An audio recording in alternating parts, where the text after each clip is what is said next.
Hey, welcome to Story Lab. This week we're talking about kindness while we take a look at someone who brought light wherever he went. Huh, I thought my lantern was in here.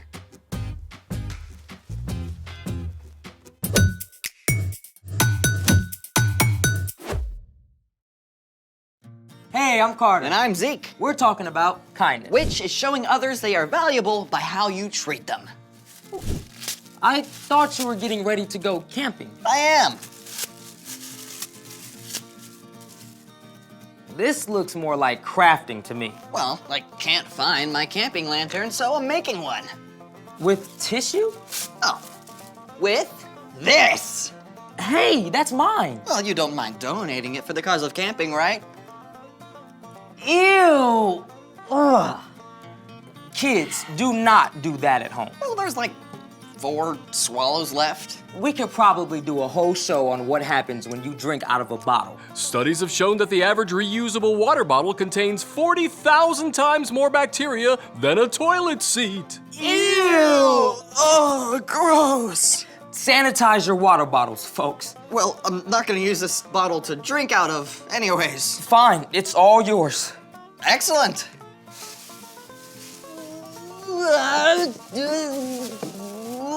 Ta-da!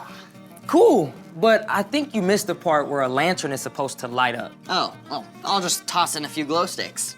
Fair enough, but that's not going to keep you warm. Yeah, and my dad is terrible at starting campfires. Maybe you can give him a few tips. From Flame Master Zeke. Let's make it! First of all, never ever try to start a campfire without an adult. And always keep a bucket of water and sand handy. Also, settle for real nature and not just a cheesy backdrop. When you're ready to start, step 1 is to look around your fire pit area for 3 different kinds of wood. First off, you got tinder. That's small twigs, dry leaves, or pine needles. Then, some kindling.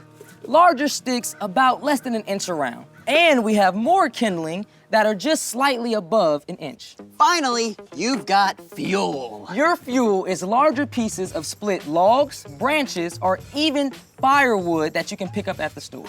What next? Next, it's time to build. Take a couple handfuls of tinder and pile them in your fire pit.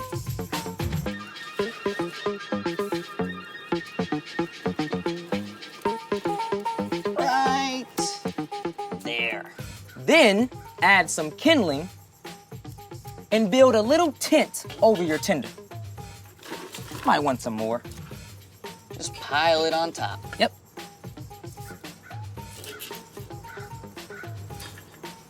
How is that? You got it.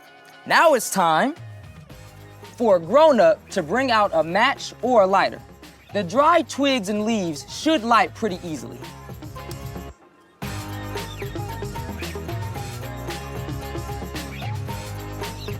All right.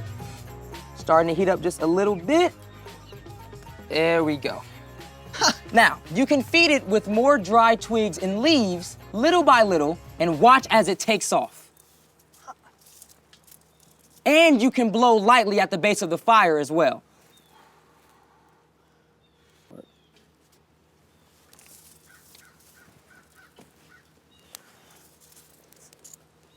All right. Ready for this? Whoa, Flame Master, add some kindling first. Oh. Here. When the fire is big enough, then you can start to add larger pieces of fuel.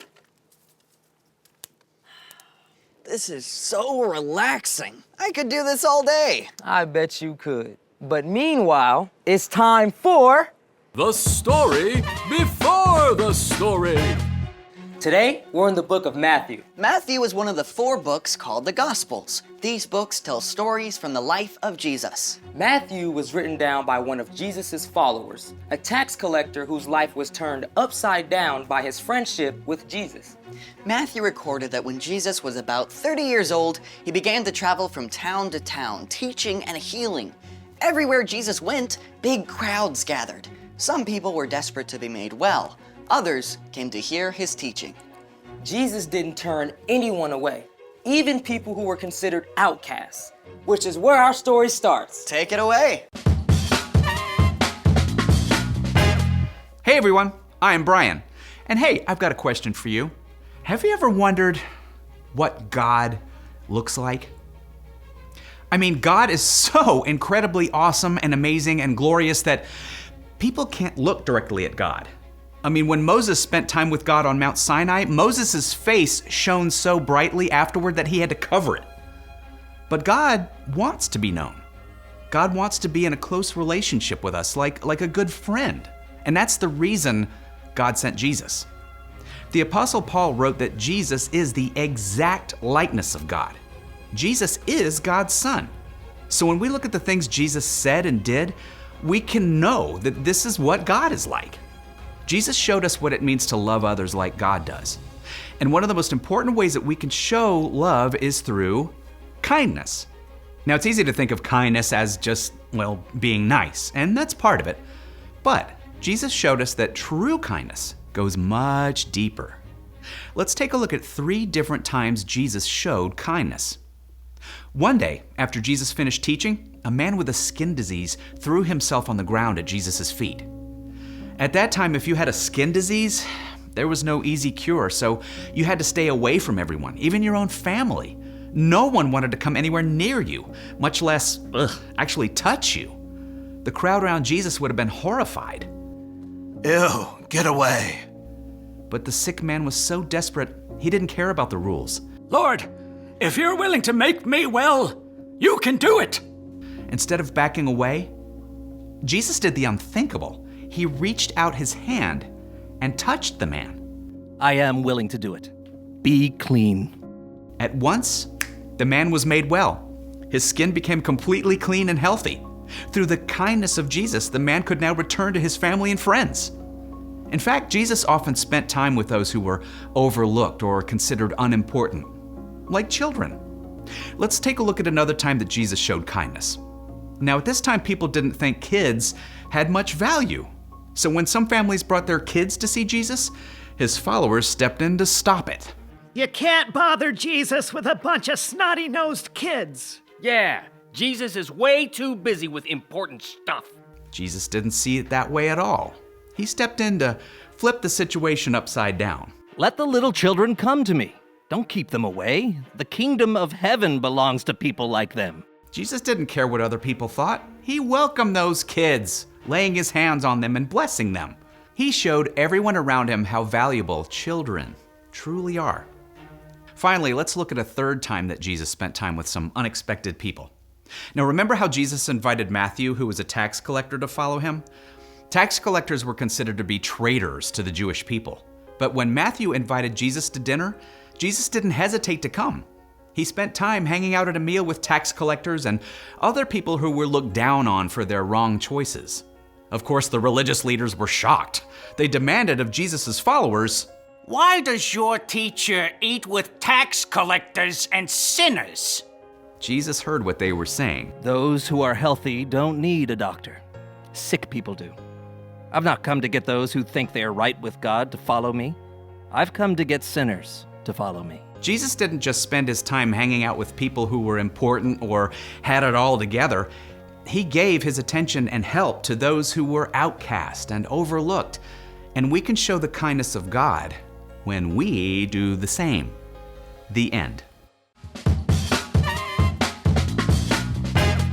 I love that since Jesus is God's Son, he gives us this perfect picture of what God is like. Yeah, he's not just a king, but a friend. You know, I bet when Jesus was growing up, he always looked for the kid who needed a friend. Jesus showed incredible kindness to us all by giving up his life so we can be restored to relationship with God. The ultimate act of kindness. So, what's our part in the story? Well, it's easy to be kind to somebody when you might get something out of it, like an invite to a popular kid's birthday party or maybe help with your homework. But Jesus was kind to everyone, especially the people who seem to have the least to offer. So just like Jesus, we can keep our eyes open for people who are often overlooked. Yeah, like that quiet kid in your class who usually sits alone. Or the kid who was always picked last for PE. You can say hi, and offer words of encouragement. Let them know that you see them. And when you're making a list of kids to invite to your birthday party, think about including someone who may not get many invitations. Or if the checkout lady at the grocery store looks sad or worried, give her a smile. Or if you live in a place where there are people without homes, ask your parents to keep warm socks and snacks in the car to give away. It's all good ideas. Everywhere you look, you'll find somebody who needs your kindness to remind them they're valuable. Someone who needs you to show God's love. Ask God to help you look for opportunities. And then be ready to go for it. You got that right. See you next time. So, here's the thing. Jesus showed us how to be kind By treating everyone with love and respect. and shining God's light everywhere we go, just like a warm, bright campfire. Or my lantern. About that. Oh, hold on. Well, look at that. What can I say? I have such bright ideas. Thanks for joining us in the Story Lab. See you next time. So it's like your own makeshift lantern. I know, I can like see everything. I don't know how to turn the lights back on. Snap. Oh, worked.